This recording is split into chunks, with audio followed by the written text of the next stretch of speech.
एक बार एक राजा ने एक बड़े ही सुंदर नगर का निर्माण किया। बिल्कुल जंगल में जाकर के नई जमीन ली और उस नई जमीन में बहुत सुंदर नगर का निर्माण किया। बड़े सुंदर सुंदर फ्लैट्स बनाए और उन फ्लैट्स में आधुनिक सारी सुविधाएं प्रदान कर दी। और आप लोग आजकल जानते होंगे कि कौन कौन सी आधुनिक सुविधाएं चल रही हैं। सुबह जब भोजन कर रहे थे हमारे सभी संगीत कलाकार, तो कुछ बात चल रही थी कि आजकल तो सेंसर वाले चीजें हमारे घरों में आ गई हैं। सेंसर से ही दरवाजे अपने आप खुल जाते हैं। टोंटी के नीचे हाथ लगाओ, सेंसर से पानी अपने आप आ जाता है। आदि आदि सारी सुविधाएं उस नगर के उस भवनों में प्रदान कर दी गई। और एक गांव के लोगों को, जो बिल्कुल देहाती लोग थे, जिनको आधुनिक सुविधाएं आज तक प्रदान नहीं की गई थी, ऐसे देहाती लोगों को उस आधुनिक सुविधाएं से युक्त उस नगर में छोड़ दिया गया। माता बहनों सज्जनों, 7 दिन तक वो लोग उस नगर में रहे। 7 दिन के बाद वह राजा भ्रमण करने के लिए उस नगर में गया।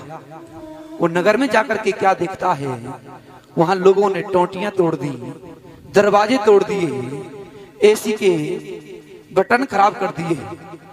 क्यों? क्योंकि उनको जानकारी नहीं थी कि अमुक वस्तु का किस प्रकार से प्रयोग करना है। माता बहनों सज्जनों, उस राजा को गुस्सा आया और उस राजा ने उन सभी लोगों को पकड़ करके अपने कारागार में बंद कर दिया। अब एक बात मुझे बताना, क्या उस राजा ने उन सभी लोगों के साथ में न्याय किया या अन्याय किया? उन सब लोगों को पकड़ करके जेल में बंद कर दिया। ये जेल में बंद करने का कार्य राजा का न्याय कहलाएगा या अन्याय कहलाएगा? मुझे आप लोगों की तरफ से उत्तर चाहिए।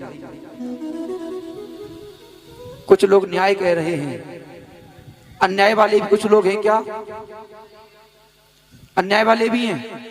चल, अन्याय वाले हाथ ऊपर कर दो एक बार। अन्याय वाले 4-5 नाम है। न्याय वालों से बात करते हैं तो न्याय वाले कहेंगे, भैया राजा ने बड़ा सुंदर नगर दिया था और लोगों ने इस नगर को तोड़ दिया, इसलिए राजा ने गुस्से में आकर जेल में डाल दिया। अच्छा, अन्याय वाले क्या कहना चाहेंगे? अन्याय क्यों किया? हाँ जी, अन्याय वाले कह रहे हैं कि पहले बतलाना चाहिए था कि कौन सी वस्तु का प्रयोग कैसे करना है।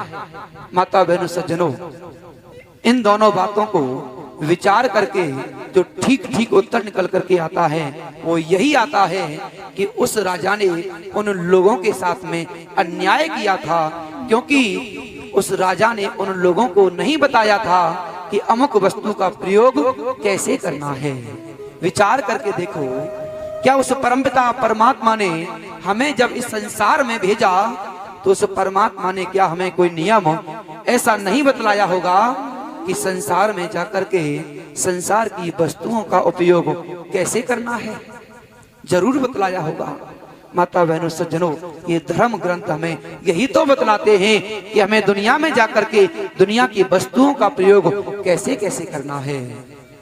तो आप ये विचार करें कि परमात्मा ने हमें दंड दे दिया, दुख दे दिया, दर्द दे दिया, तो ये तो हमारे द्वारा किए गए कर्मों का ही फल है। हम उन शास्त्रों का अध्ययन नहीं करते, हम उन शास्त्रों को ठीक से नहीं पढ़ते, उन शास्त्रों को ठीक से नहीं सुनते, उन शास्त्रों को अपने जीवन में धारण नहीं करते, तो हमारे दुख का कारण हम स्वयं हैं।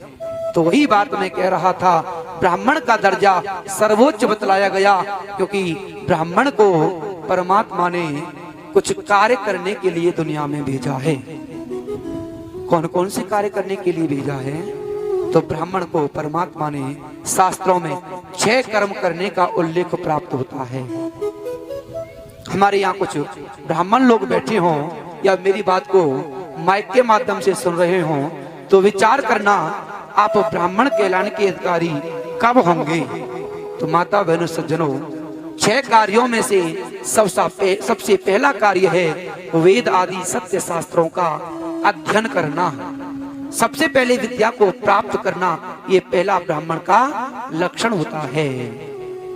जब विद्या को धारण कर लिया फिर दूसरा लक्षण होता है, दूसरा कार्य होता है उस वेदादि सत्य शास्त्रों को अन्य लोगों तक पहुंचाना, अर्थात शास्त्रों का अध्ययन करना पहला कार्य और शास्त्रों को दूसरों को पढ़ाना, उपदेश के माध्यम से, सत्संग के माध्यम से अन्य लोगों तक उन शास्त्रों की बातों को पहुंचाना, ये ब्राह्मण का दूसरा कर्तव्य कर्म कहलाता है।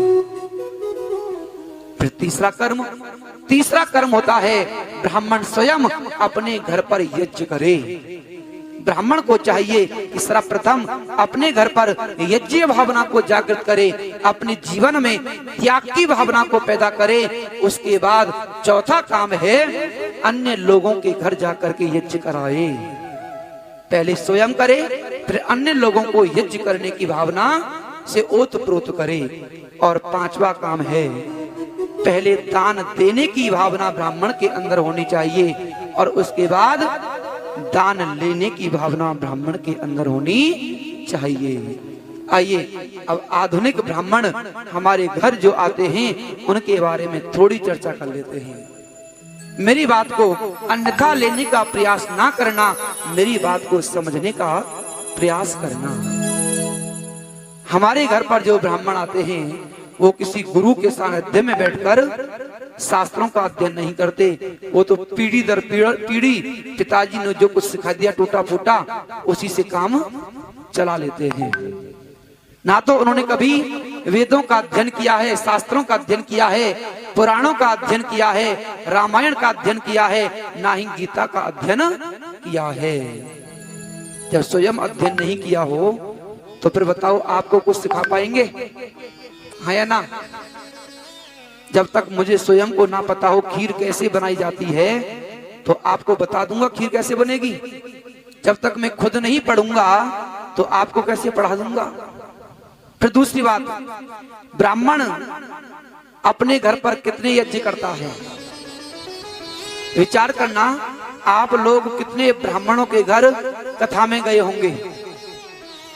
मैं मानता हूं 5 से 10% लोग ही आप लोगों को अपने घर पर ब्राह्मण लोग कथा में बुलाते होंगे। हाँ, आपके घर में प्रत्येक कथा में ब्राह्मण जरूर आता होगा।